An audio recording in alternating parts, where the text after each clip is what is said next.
On January 4th, 2012, a single image appeared on a 4chan board. It wasn't a meme, and it wasn't a threat. It was an invitation. "We are looking for highly intelligent individuals," it read. Most saw a riddle. A few saw a doorway. What began as a digital scavenger hunt spiraled into a global conspiracy involving Mayan numerology, physical GPS coordinates across 5 countries, and the Liber Primus, a sacred text that remains largely unsolved to this day. Was this a recruitment drive for a 3-letter agency? Or the birth of a decentralized ghost in the machine? Before we descend into the void, help us reach our goal of 20,000 likes to keep this signal alive. Hit that subscribe button. The cicada is always watching. Today, we decode the organization that exists everywhere and nowhere. This isn't just a puzzle. It is a filtration system for the future. Welcome to the search.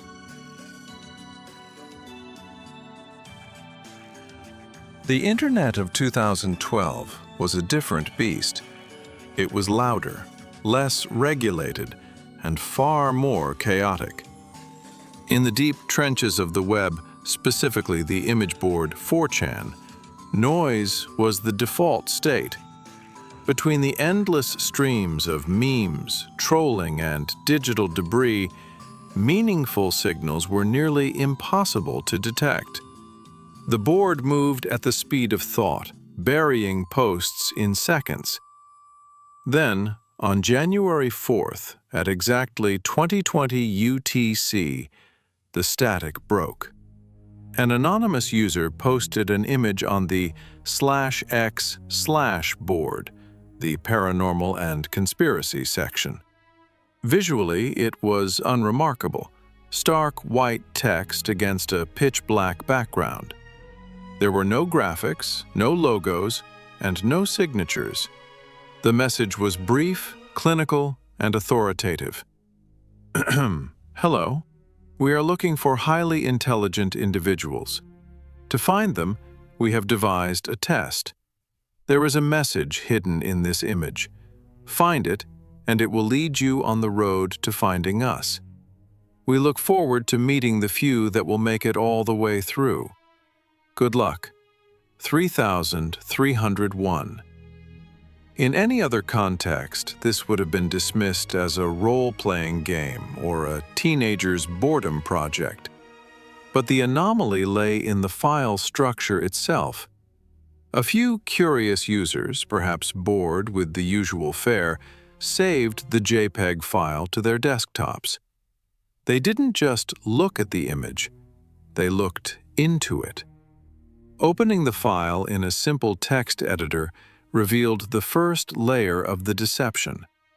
Buried within the raw code of the image, past the headers and the binary data, was a string of text appending the file.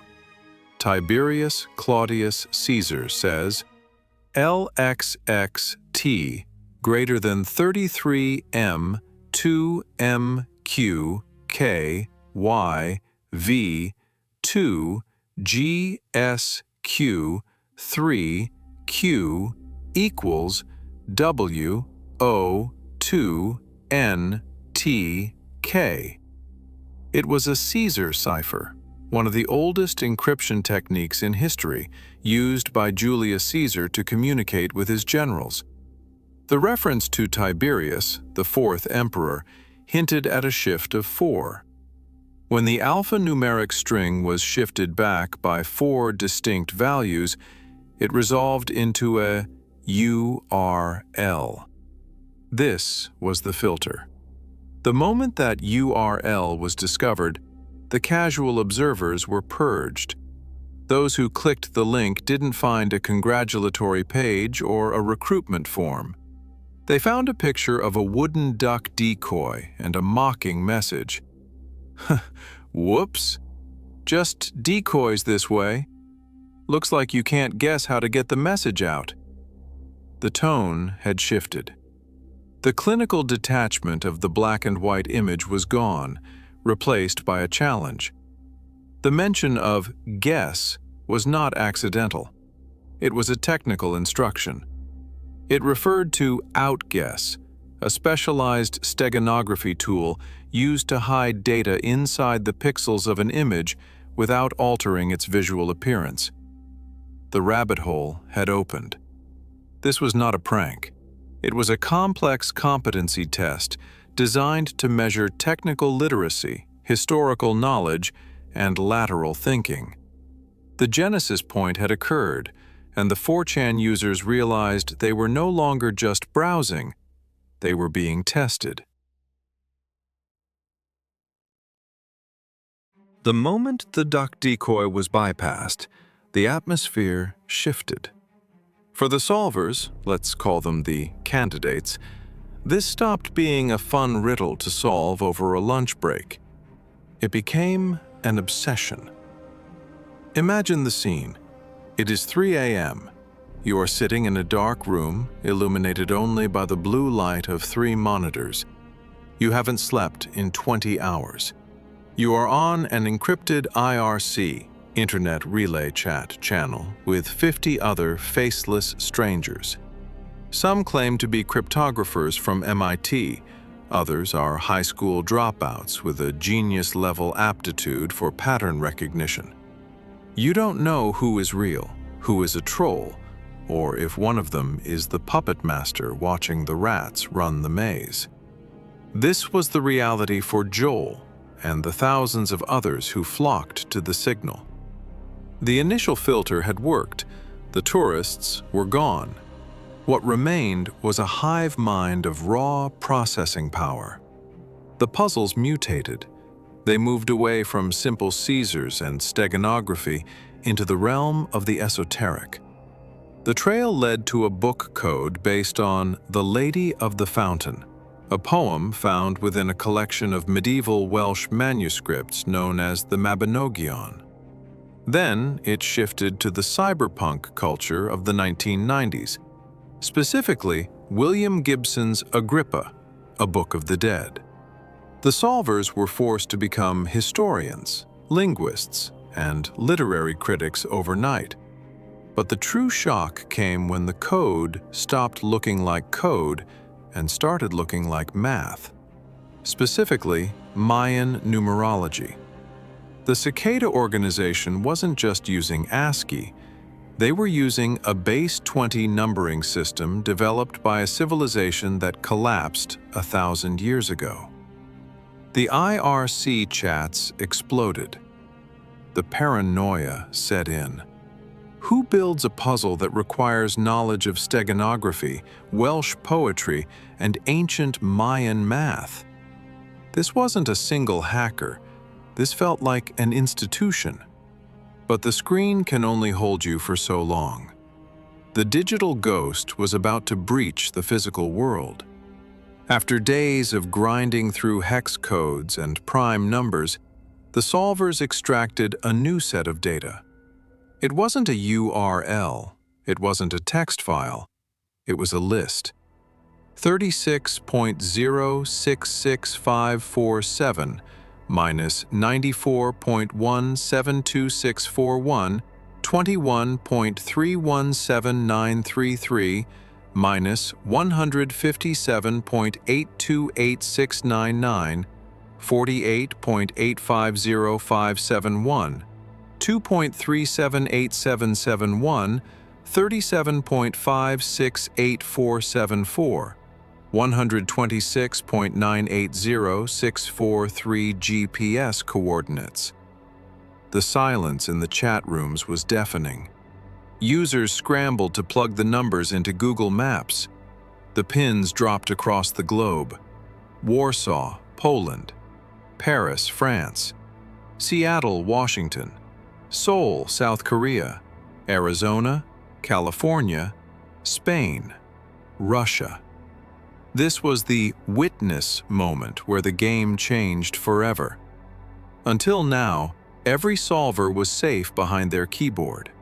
They were anonymous avatars fighting a digital construct. But these coordinates demanded boots on the ground. For a solver in London, the realization was terrifying. The coordinates pointed to a location just a train ride away. To continue, they had to leave the safety of the screen. They had to walk out their front door, travel to a specific lamppost or telephone pole in a foreign city, and physically verify that this was real. It shattered the lonely hacker theory. No single person puts up posters in 14 cities across 5 continents simultaneously.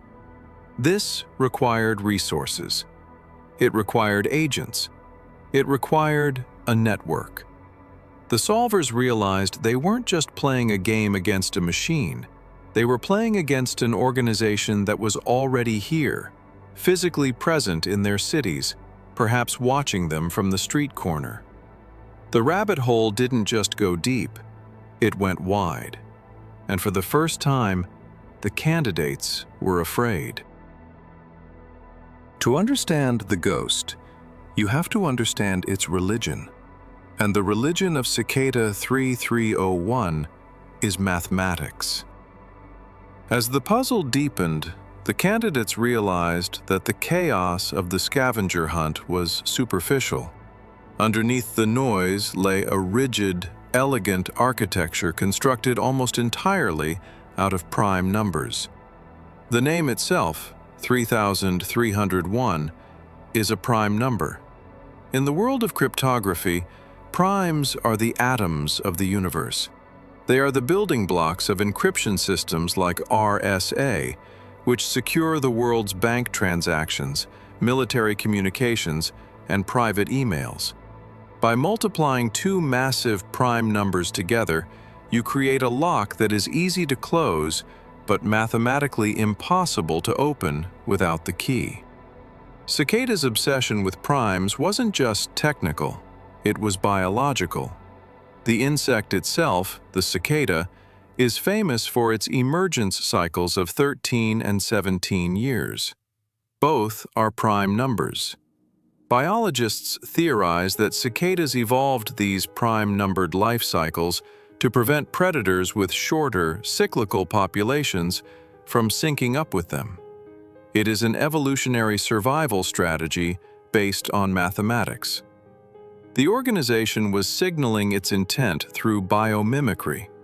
They were telling the solvers, "We are the anomaly. We cannot be synchronized. We emerge only when the time is right." But the true internal genius of Cicada 3301 wasn't just in the difficulty of the puzzles, but in their mechanism of trust.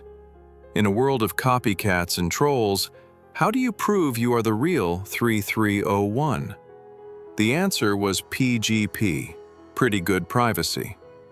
Early in the hunt, the organization released a PGP public key, 7A35090F. This is a digital signature that cannot be forged. Any message claiming to be from 3301 that wasn't signed with this specific key was instantly recognized as a fake. This introduced the solvers to the core philosophy of the group: privacy, anonymity, and verification. They weren't just testing intelligence, they were filtering for ideology. A solver who could crack a Caesar cipher but didn't understand the importance of digital privacy would inevitably fail. The puzzles required you to use Tor, the onion router, to access the dark web. They required you to understand the dead drop, both digital and physical. The internal logic of the organization began to crystallize. They weren't looking for code breakers to work for the NSA. In fact, their manifestos hinted at the opposite. They spoke of the tyranny of the majority and the need for absolute privacy to preserve individual liberty. They were looking for architects. They were filtering for minds that understood that in the digital age, code is law. If you can control the encryption, you control the truth. The puzzles were designed to strip away the curious, the lazy, and the obedient, leaving only those who viewed privacy not as a luxury, but as a divine right. The architecture was perfect. The math was the barrier, the PGP was the handshake, and the philosophy was the recruitment pitch. The screen is silent. The internet is silent. But the mystery was about to speak. While many solvers were still battling the steganography of the initial images, a breakthrough occurred in the deep code. The deciphered text didn't yield a web address or a coordinate. It yielded a string of 10 digits. 214-390-9608. A phone number. This was the crossing the Rubicon moment for the witnesses. Clicking a link is passive. Dialing a number is active. It requires an intrusion into the real world. It leaves a digital footprint on your service provider's logs. It connects your personal identity to the shadow. Those brave enough to dial the number, mostly using burner phones or VoIP services like Skype, were greeted by a sound that would haunt the forums for years. It wasn't a person. It wasn't a standard robotic operator. It was a voice that sounded synthesized, yet eerily human, cold and detached, drifting through the static of a Texas area code. Very good. You have done well. There are 3 prime numbers associated with the original final.jpg image. 3301 is one of them. You will find the other 2. Multiply all 3 of them together and add a .com on the end to find the next step. Good luck. 3301. The line clicked dead. For the solver holding the receiver, the sensation was visceral. This wasn't a game developer in a basement. This was infrastructure. A dedicated phone line, programmed with a specific voicemail, waiting for the elite few to find it. The voice on the other end didn't offer congratulations. It offered homework. It demanded that the listener return to the original image, the final.jpg, and extract more data. The realization hit hard. The image wasn't just a container for the first clue. It was a multi-layered vault. The phone call stripped away the abstraction of the internet. A voice is intimate. It implies a throat, a mouth, an intent. Even if synthesized, someone had to type those words. Someone had to set up the server. Someone was paying the bill. The 214 area code pointed to Dallas, Texas, but was the organization actually there? Or was this just another node in the decentralized network? The candidates didn't know. All they knew was that the ghost in the machine had a voice, and it was commanding them to do math. The chase wasn't winding down. It was just beginning to demand more than just their bandwidth. It demanded their voice, their ears, and their obedience. The coordinates released by the organization were not random. They were precise, calculated, and globally distributed. The digital puzzle had now erected a physical geofence around the planet. The locations were confirmed rapidly. Warsaw, Poland; Paris, France; Seattle, Washington; Seoul, South Korea; Fayetteville, Arkansas; Miami, Florida; New Orleans, Louisiana; Moscow, Russia; Sydney, Australia. This was no longer a theoretical exercise. The ghost in the machine had manifested in the physical world. Solvers in these cities, or those who could travel to them, became the eyes and ears of the global hive mind. The objective was simple: go to the coordinates, retrieve the data. What they found was striking in its banality. Taped to telephone poles, lamp posts, and electrical boxes were simple sheets of white paper. There was no elaborate staging, no mysterious figures in trench coats. just a printed image of the Cicada 3301 logo and a QR code. The aesthetic was utilitarian. It mirrored the efficiency of a clandestine intelligence drop. The posters were placed in high-traffic public areas, hidden in plain sight. Thousands of people walked past them daily, oblivious to the fact that they were looking at a recruitment portal for a shadowy international group. The global coordination of the solvers was unprecedented. When the coordinates for Warsaw dropped, it was night in the United States. American solvers had to wake up their European counterparts on IRC and beg them to go out into the cold. Strangers on opposite sides of the planet were trusting each other to be their remote avatars.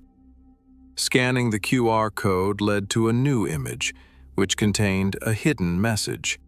But here, the organization played its most ruthless card yet. The message wasn't just a clue, it was a trap. You've shared too much to this point.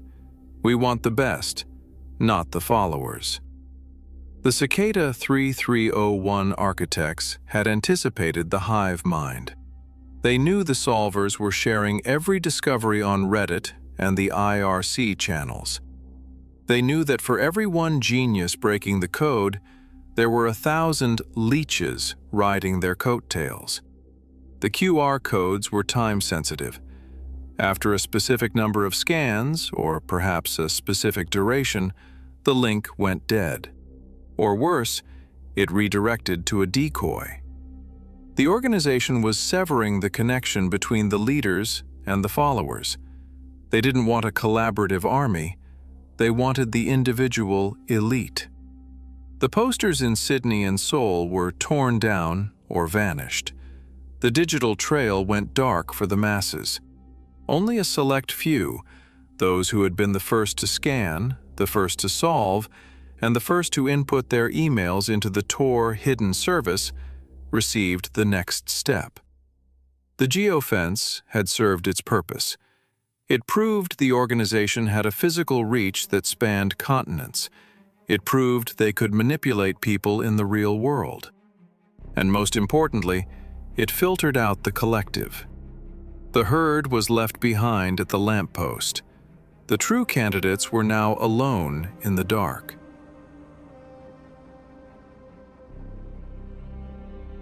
For 2 years, the pattern had been established. A cryptic image in January, a frantic race, a quiet selection of winners, and then silence. But in 2014, the cycle broke. There was no image. There was no coordinate. There was a tweet. The official PGP-verified Twitter account of Cicada 3301 posted a link to an onion address on the dark web. The solvers who navigated there found something that would become the defining artifact of the entire mystery. The Liber Primus, the first book. It was a 58-page digital manuscript. The pages were stylized to look like ancient, weathered parchment, covered in a unique runic alphabet that had never been seen before. This wasn't just a puzzle, it was a scripture. The community dubbed the language Gematria Primus. To even begin reading the book, the solvers had to first crack the alphabet. By analyzing frequency distributions and comparing the symbols to the few English words that had been leaked in previous clues, they managed to translate the runes into English characters. But translation was only the first layer. The meaning was the real lock. The text was a collection of philosophical musings, parables, and commands. It read like a blend of Nietzsche, Zen Buddhism, and cyberpunk manifesto. A warning: believe nothing from this book, except what you know to be true. Test the knowledge. Find your truth. Experience your death. Do not edit or change this book or the message contained within. Either the words are divine or they are not. The internal logic of the organization was laid bare. They weren't just testing for math skills anymore. They were testing for enlightenment. The text spoke of the instability, of escaping the loop, and of the concept of a global brain. The encryption methods protecting the deeper pages of the Liber Primus were brutal. They required a mastery of number theory that went beyond standard cryptography. The pages were locked behind layers of totient, prime number matrices, and obscure steganography that utilized the pixel values of the parchment texture itself. As the weeks turned into months, the hive mind hit a wall. They deciphered the easy pages, the philosophical intros, but the core data, the pages that presumably contained the next step or the identity of the group, remained unreadable. The momentum died. The solvers burned out. The sheer density of the Liber Primus acted as a filter that was too fine for even the best minds to pass through. Then, the silence returned. 2015 came and went. No new puzzle. 2016, silence. The community began to fracture. Imposters appeared, claiming to be the new 3301, releasing fake puzzles and confusing the trail. In response, the real organization issued a rare, frustrated statement in April 2017. Beware false paths. Always verify PGP signature from 7A35090F. 7 years. The Liber Primus is the way. Its words are the map, their meaning is the road, and their numbers are the direction. This was the final confirmation. The game hadn't stopped. The players had just failed. The Liber Primus wasn't a side quest. It was the main event. It was the wall. And until the book was fully solved, the door to the inner sanctum would remain closed. To this day, a significant portion of the Liber Primus remains unsolved. It stands as a digital monolith, a testament to a riddle that defeated the internet. It is the sacred text of a religion that has no church, only a PGP key and a waiting list of ghosts.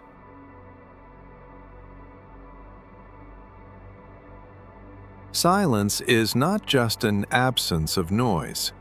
In the world of cryptography, silence is a message.